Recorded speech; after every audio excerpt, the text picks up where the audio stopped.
gros calamité, gen gros remède.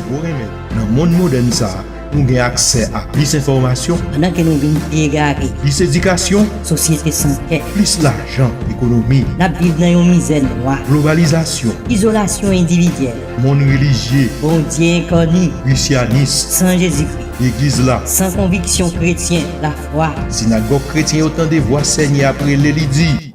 Qui est-ce nous poil voyer et qui est-ce qui poil marcher pour nous? Moi répondre, c'est hier, devant Goliath, dans le temps moderne, nous avons besoin de l'autre David, c'est hier insisté. Est-ce que vous voulez faire confiance? C'est comme ça moi répondre lui. Voyez-moi, pasteur Harold Dufresne, MTS, MACA.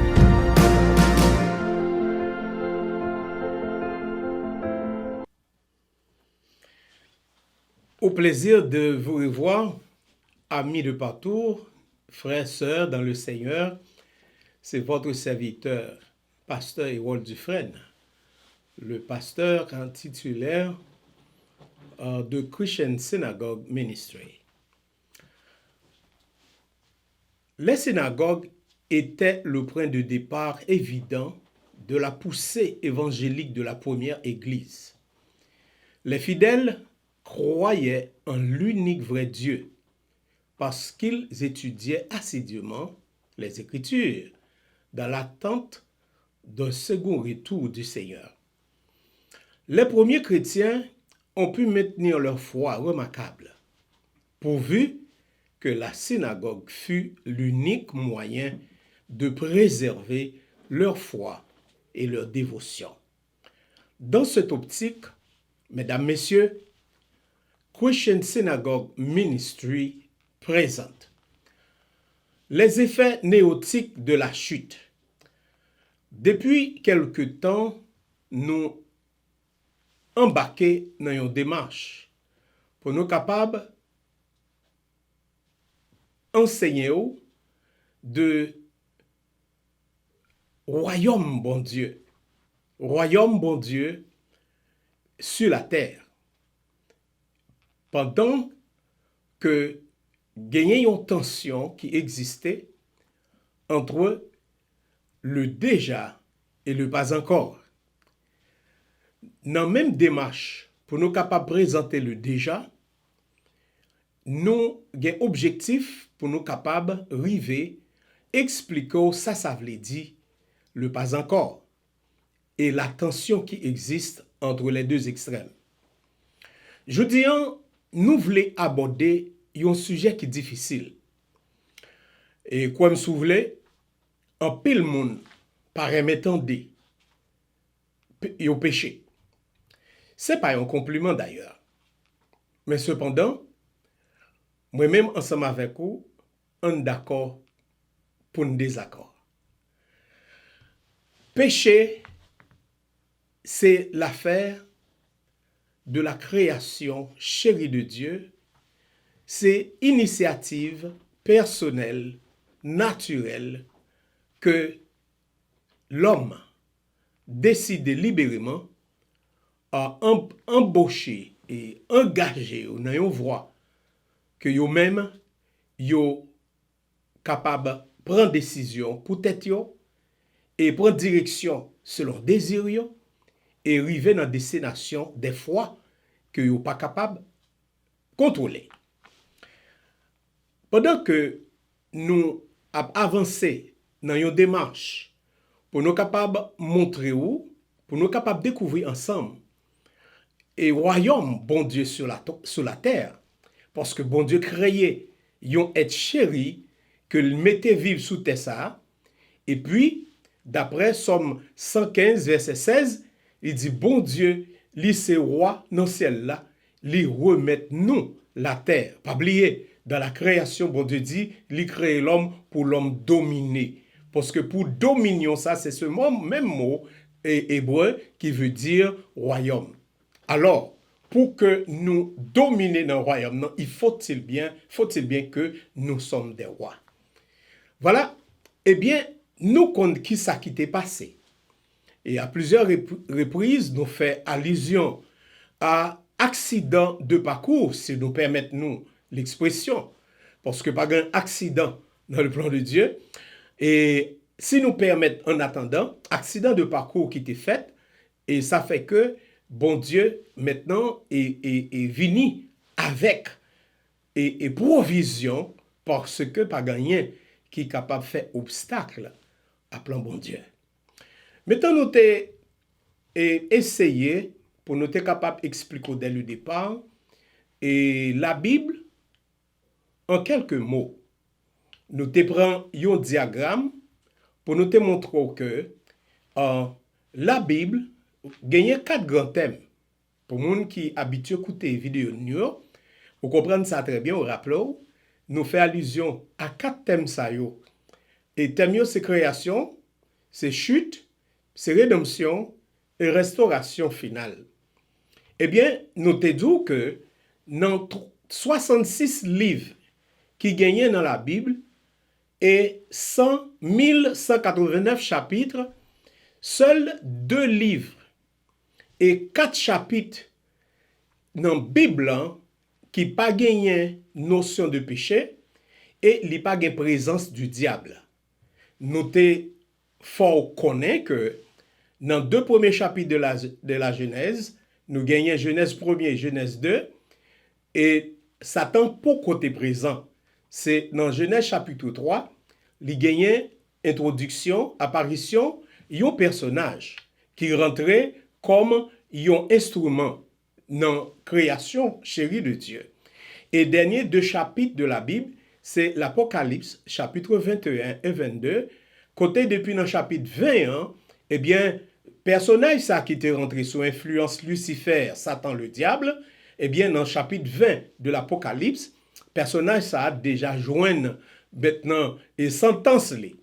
Alors, entre ces 2 chapitres, ces 4 chapitres et 2 livres, Genèse et Apocalypse, nous avons un commencement sans la présence du péché. Côté, nous gagnons Dieu avec sa création chérie. Et à la fin, après la restauration finale, Dieu a retourné dans le même fellowship, dans le même échange et dans la consécration initiale qui était gagnée dès le départ. Mais maintenant matin, eh bien, après-midi, tout dépend qui côtoyait, nous voulons montrer que péché, c'est objet d'une doctrine majeure. Le péché fait donc l'objet d'une doctrine majeure. C'est ça que est amasiologie. Un amasiologue sous le nom de Henry et Bolcher, c'est un français, monsieur dit nous que si par exemple nous pas apprécier remède là, pour apprécier remède là, eh bien il faut que nous ayons conscience de la gravité du péché. Nous continuer pour nous capables et montrer l'importance que le gagne pour nous capables connaître que li pas une fable, c'est une réalité parce que il te gagné une époque, il te gagné un moment dans l'histoire et tout ça qui est répété, nous capables de glaner plusieurs ouvrages de plusieurs ressources pour nous trouver que événement ça est réel, est vrai. Eh bien, on utilise parfois le terme amasiologie. Amasiologie nous dit c'est doctrine du péché. C'est une doctrine centrale de la Bible. Nous dit une doctrine centrale de la Bible parce que c'est doctrine ça qui montre nous que le péché est une réalité complexe qui comporte de nombreuses facettes. Péché a son réalité. Et ou même qui l'a cap gadem ou même cap gadem et sous fait une introspection. Une introspection c'est là que ou chita ou ap gade ou ap font réflexion de soi. Ou ap fait yon ou ap repasser ou ap étudier ou passer en revue. Eh bien, ou gen la conscience qui est la voix de Dieu dans l'homme, sous gen une conscience active, ou ap pral di mais ça pas trop bon. Gen yon bagay qui pas normal. Gen yon bagay qui pas normal. Parce que nous ka connaît les bagay yo bien. Nous ka connaît tout les bagay yo pas bien. Alors, ça crivé, est-ce que c'était yon bagay co-responsable sans pour autant que son bagay que ou même ou victime, sans pourtant pas de responsabilité, mais entendons-nous, on nous avancer petit à petit. Côté péché à sorti, n'a pas le fond de parcours pour nous ouais, côté péché à sorti. Notez bien dit dans Genèse chapitre 3, verset 1 à 17, comme ou qu'apprend et Bible là ou même, ou qu'à lire pour vous-même seul, mais tout simplement n'a dit que et te gagné une intervention qui fait dans le jardin d'Éden qui est considéré comme le foyer de l'homme, le foyer humain. Les interventions faites et de façon inaudible, eh bien, il y a une conversation qui était gagnée entre la femme et le serpent.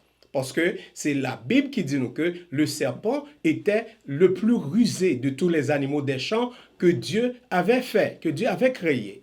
Mais maintenant que le serpent entré, il a un échange avec la femme et il vient directement mettant poser une question sous forme interro-affirmative. Ouais, interro-affirmative.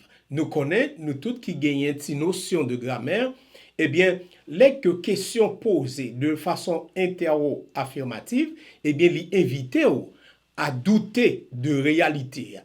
Mais comment maintenant serpent te posé et la femme question. Il commençait par dire, Dieu a-t-il réellement dit, vous ne mangerez pas de tous les arbres du jardin?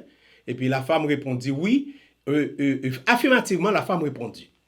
Mais dans l'échange, la femme et le serpent, maintenant, il gagne un constat qui fait. Parce que le serpent, l'intelligent, pas oublier, le serpent c'est Lucifer même, il est très intelligent, et puis très puissant, et puis il est arrivé à convaincre la femme d'une réalité, et attendons-nous. Et puis, serpent dit à la femme, non, vous ne mourrez point, mais Dieu sait que le jour où vous en mangerez, vos yeux s'ouvriront, et que vous serez comme des dieux, connaissant le bien et le mal. Mes amis, aussitôt que la femme maintenant tendait version ça du serpent, eh bien, la Bible nous dit que la femme vit que l'arbre était bon à manger, agréable à la vue, et tendez ça bien, il était précieux pour ouvrir l'intelligence. Elle prit de son fruit et en mangea. Elle en donna aussi à son mari, qui était auprès d'elle, et il en mangea. Maintenant, comme nous, ouais, fois dernière, que avec, en réalité, ça, péché a conçu. Ça fait nous dire péché a conçu. N'a pas arrivé puis devant pour nous ouais, maintenant identifier le serpent. Mais c'est qui personnage ça? C'est une bête qui a parlé. Mais qui est ça?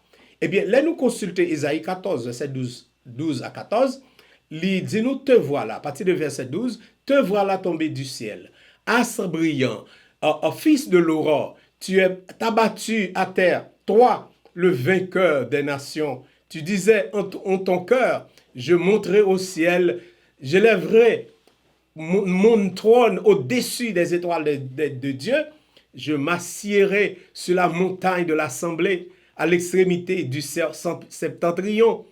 Je monterai sur le sommet des nuées. Et attendez ça. Je serai semblable au Très-Haut. Je serai semblable au Très-Haut. Maintenant, continuons. Et ça, c'est Ésaïe. Et Ézéchiel nous dit, tu étais un chérubin protecteur, aux ailes déployées. Je t'avais placé et tu étais sur la sainte montagne de Dieu. Tu marchais au milieu des pierres étincelantes. Tu as été intègre dans tes bras. Dieu, le jour, depuis le jour où tu fus créé, jusqu'à celui où l'iniquité a été trouvée chez toi, jusqu'à celui où l'iniquité a été trouvée chez toi. Par la grandeur de ton commerce, tu as été rempli de violence et tu as péché. Je te précipiterai de la montagne de Dieu et je te fais disparaître, chérubin protecteur, du milieu des pierres étincelantes. Mais, entendons-nous, et écoutons maintenant ce dernier verset de la Révélation, chapitre 12, 9, 13, 17. Révélation, dernier livre dans la Bible. Et il fut précipité. Le dragon, le grand dragon, le serpent ancien, appelé le diable et Satan, celui qui séduit toute la terre. Il fut précipité sur la terre et ses anges furent précipités avec lui. Quand le dragon vit qu'il avait été précipité sur la terre, il poursuivit la femme qui avait enfanté l'enfant mâle, et le dragon maintenant fut irrité contre la femme, et il s'en alla faire la guerre au reste de sa postérité, et ceux qui gardent les commandements de Dieu et qui ont le témoignage de Jésus. Voilà. Et ça dit nous que ça introduit nous pas en affaire avec yon bête, nous pas en affaire avec yon serpent ordinaire, mais nous en affaire avec Lucifer, le diable. Maintenant, qui utilisait une stratégie, li prend parole, bon Dieu, li tordé parole là, et puis pour venir faire, gagnon l'autre couleur. Et d'après le théologien et Henri Boucher, il dit les mensonges de Satan sont toujours garnis de vérité. Et combien il semble être plus attrayant lorsque cette garniture est une vérité négligée. Voilà. Eh bien, c'est ce que le théologien anglais dit.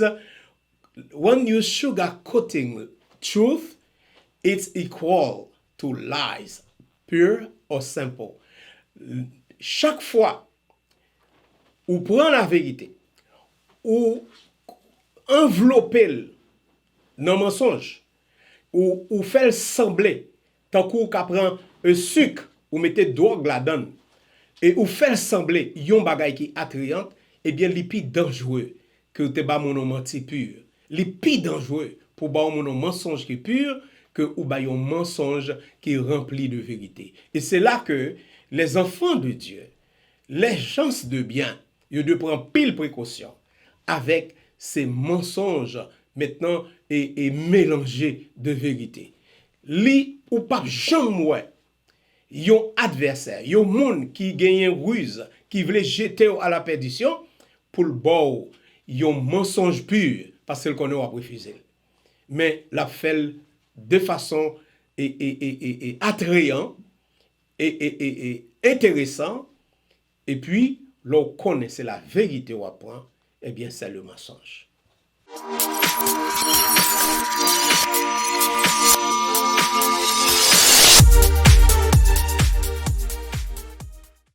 Et maintenant, on nous fait l'historicité biblique du péché.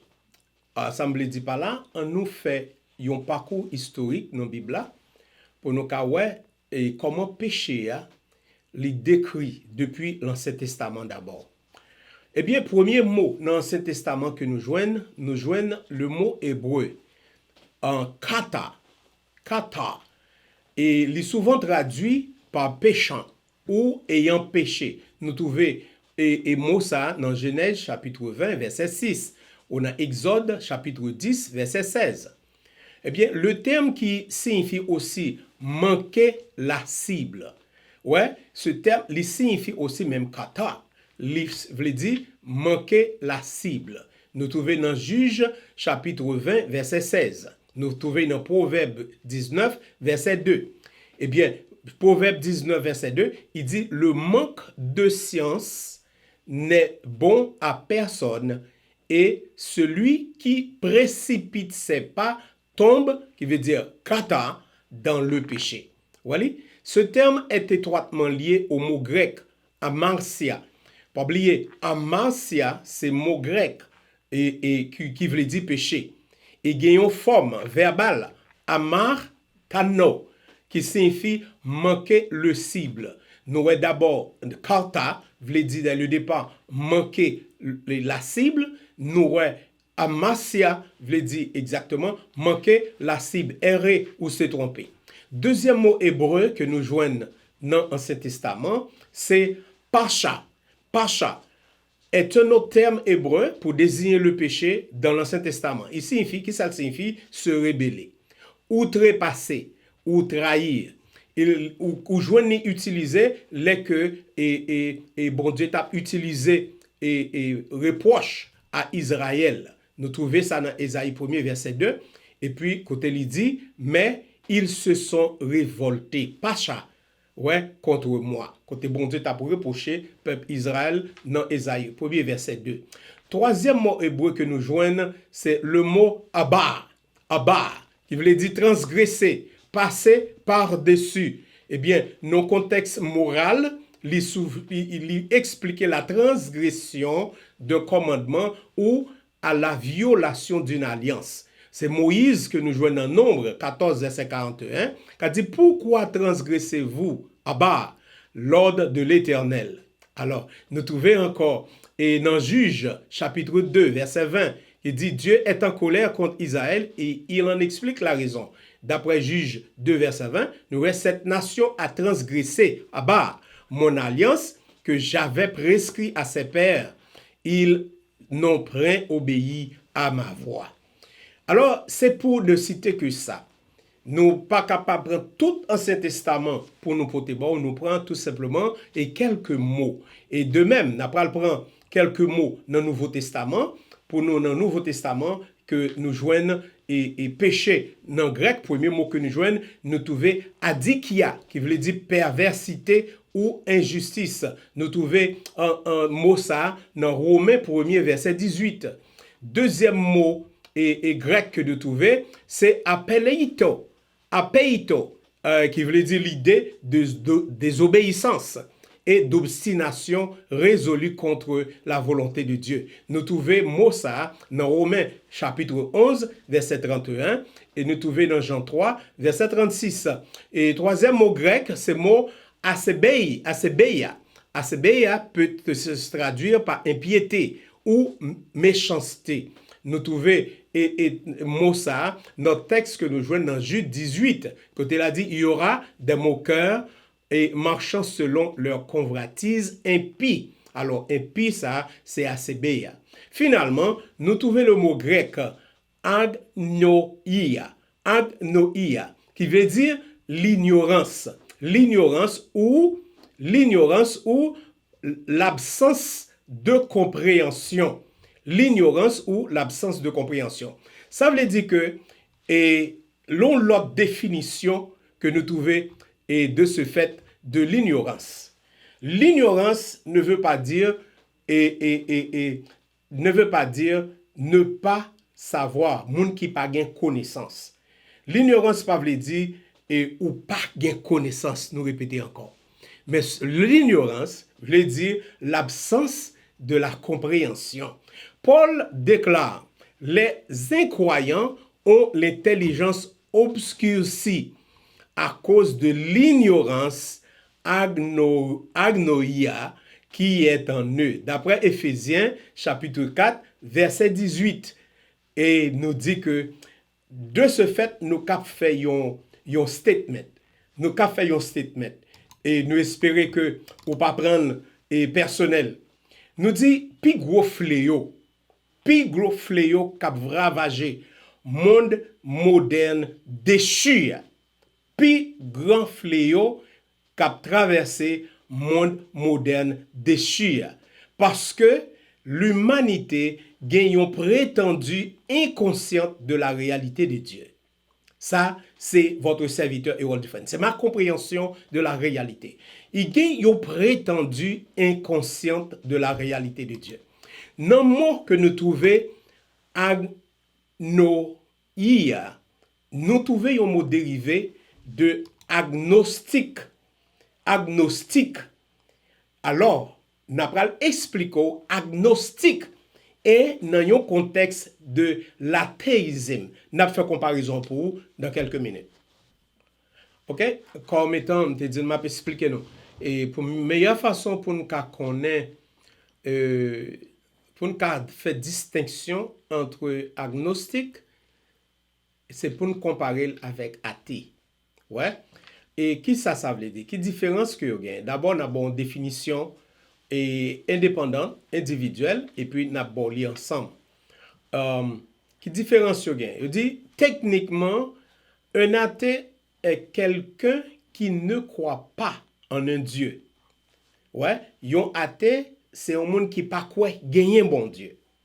Tandis que yon agnostique est quelqu'un qui ne croit pas qu'il est possible de savoir avec certitude qu'un Dieu existe. Ouais, différence yo, et yon athée c'est un monde qui pas quoi gen bon Dieu.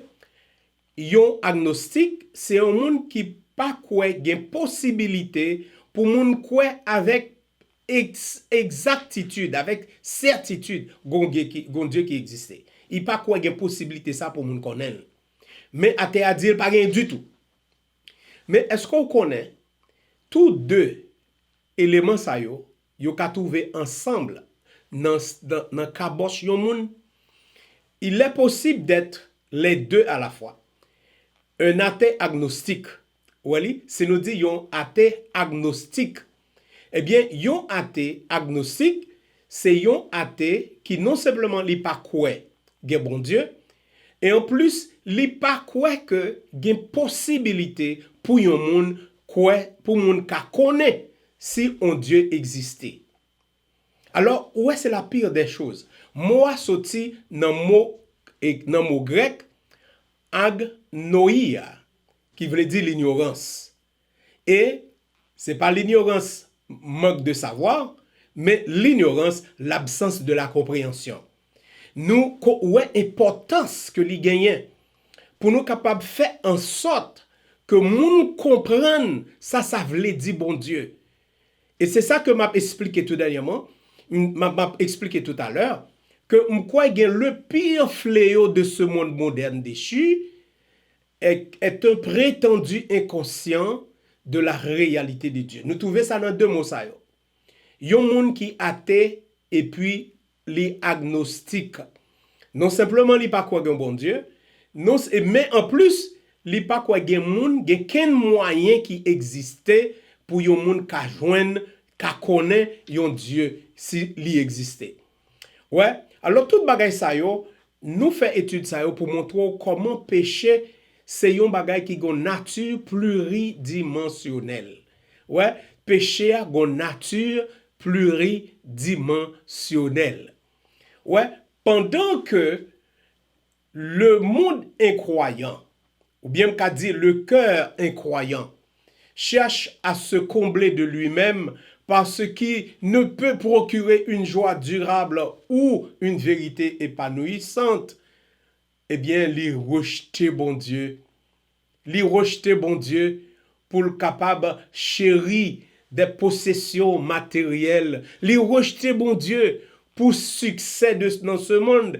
Li rejeter bon Dieu pour admiration et Chanel. Li rejeter bon Dieu pour des relations immorales. Li rejeter bon Dieu pour enfondrer, mettre noyer dans drogue, alcool, jeu d'argent ou bien d'autres substitutifs.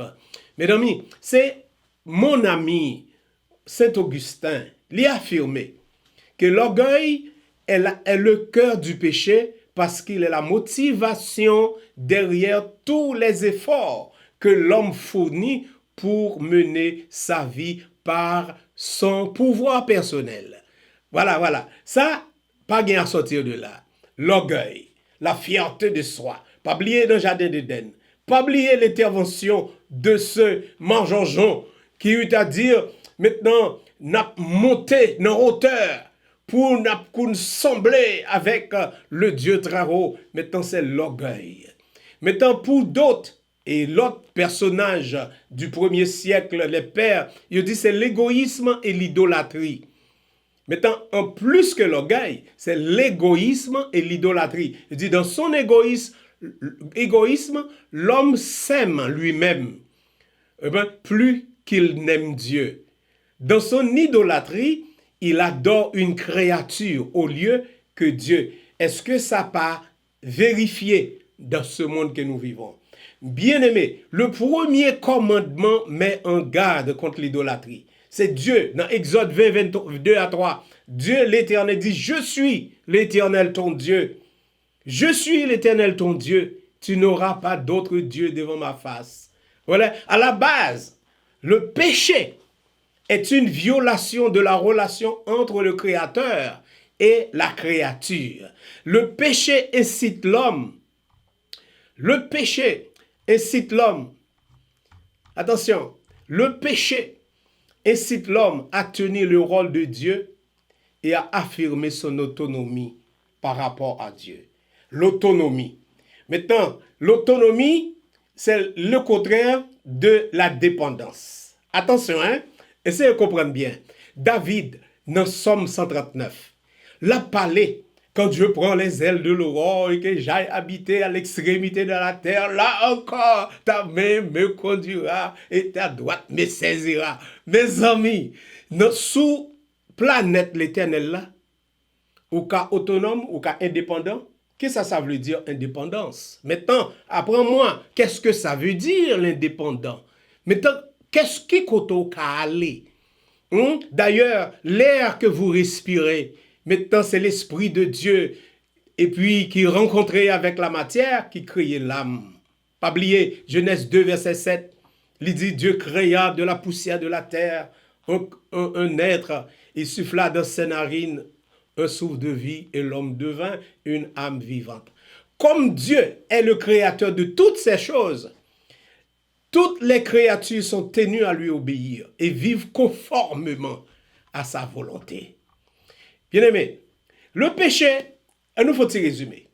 Le péché, c'est la transgression de la volonté de Dieu, soit en faisant ce qu'il interdit, soit en ne faisant pas ce qu'il exige. Est-ce que c'est clair? C'est clair, hein? Même si vous oubliez toute bagaille. Pas oublier. Le péché, c'est la transgression de la volonté de Dieu, soit en faisant ce qu'il interdit, soit en ne faisant pas ce qu'il exige. Voilà. Eh bien, nous comprenons. Nous essayons de garder péché selon la rébellion. Maintenant, l'une des affirmations centrales de la Bible est l'éloignement de l'humanité de Dieu. Et c'est exactement ça qui est passé après le péché.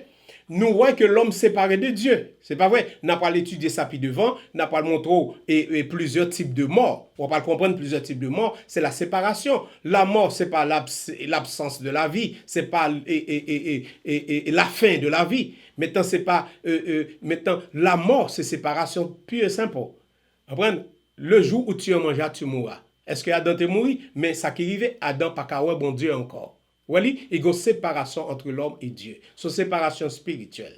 Maintenant, en attendant que la mort physique, la séparation du corps, de l'esprit, que bon Dieu te mettait dans la narine l'homme, et puis l'homme devient une âme vivante. Et en attendant, mettant l'éloignement éternel, que nous appelons, si toutes les fois l'homme pas repenti, il y a un éloignement éternel dans l'éternité. Maintenant, de la rébellion était à l'origine du problème d'Adam et de Ève. Moi, je voulais faire un prêt pour que nous tous d'accord. Le péché, c'est pas influence yon être supérieur, intelligent, hein, très intelligent, hein, Lucifer, très intelligent, brillant, hein, il chargé avec filant saclé, mettant un gros golden bear. Eh bien, nous prétendons dire que c'est sous l'influence d'un supérieur que nous péchons, mais non. Le péché, ce n'est pas ça, yon moun force au fait. Le péché, c'est responsabilité libre et personnelle de l'homme contre son créateur. L'origine du péché se trouve dans la nature rebelle de l'humanité. Et ce péché a infecté l'humanité comme une terrible malignité. Maintenant, on a parlé d'infection à ce moment. Moi, connais très bien. Eh bien, qui ça infection veut dire? Alors, pour ne pas rentrer dans ce monsieur qu'on appelle COVID-19, qui est rentré, qui gaillait dans le monde depuis février 2020, 2021, et qui fait encore son parcours, maintenant pour visiter toute l'humanité. Maintenant, c'est pas le plus grand péril de la vie. Et c'est pas plus grand péril, c'est pas plus gros danger qui est dans ce monde. C'est le péché. L'homme a infecté de yon infection mortelle. Et puis, en réalité, nous ne vivons pas, mais nous mourrons petit à petit. Est-ce que c'est clair? C'est tous ont péché. En effet, ils sont privés de la gloire de Dieu, selon Romains 3, verset 23. Restez branchés, restez à l'écoute, nous allons continuer pour nous capables de parler davantage de ce grand phénomène, ce grand fléau qui ravage l'humanité dès le commencement et jusqu'à ce que Jésus-Christ, le Créateur, maintenant l'initiateur, l'acteur de la rédemption, qui vient pour venir chercher nous dans demi-temps la mort, pour nous donner la vie éternelle. Qu'il en satisfait pour vous. Synagogue chrétien Ing. Synagogue chrétien. Synagogue chrétien. Synagogue chrétien, l'école pour connaître parole bon Dieu. Vin joindre pasteur Harold Dufresne avec tout autre pasteur dans synagogue. Écris-nous sur email ça. trut@christiansynagogue.org trut@christiansynagogue.org ou bien relez-nous dans 561 639 96 08 561 639 9608. Équipe synagogue là pour répondre à toutes questions ou intérêts que vous avez.